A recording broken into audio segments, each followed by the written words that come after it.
There are multiple ways to add an expense to a matter. The first way is by clicking the Add Expense button on the home page. Here I'll select the matter for an expense, Jones v. Johnson. Then I'll mark the expense type as a filing fee. This expense will be for $50. Choose your payment method. I'll leave the date spent as today. You can do an optional description for the expense, and additionally, you can upload a receipt for the expense. Lastly, I'll click Save to save this new expense.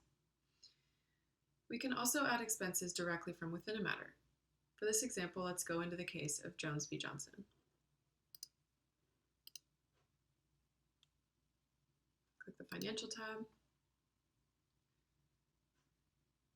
From here, we can click on the Billing Activities subtab to see a log of all case-specific activities. Through this button over on the right, we can change this category to Expenses, and then choose the plus sign to add a new expense. We'll repeat the same process as before and create another expense.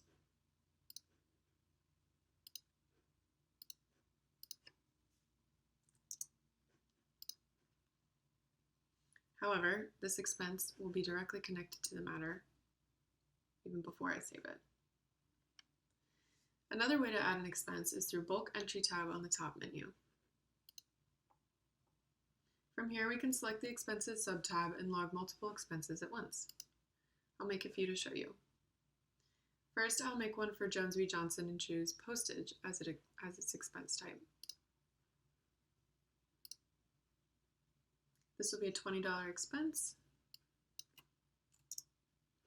with a check payment type. If we click the clone button here on the far right, all values will carry over and we can continue working with this matter.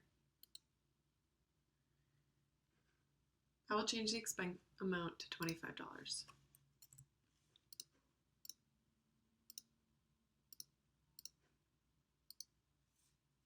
Next, I will click the plus sign to create a blank expense.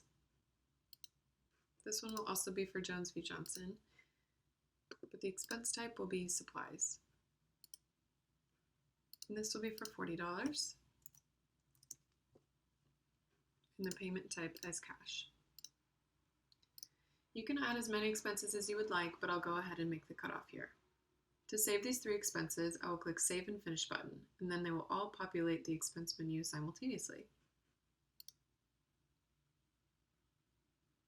Logging expenses is now made quick and easy with new law.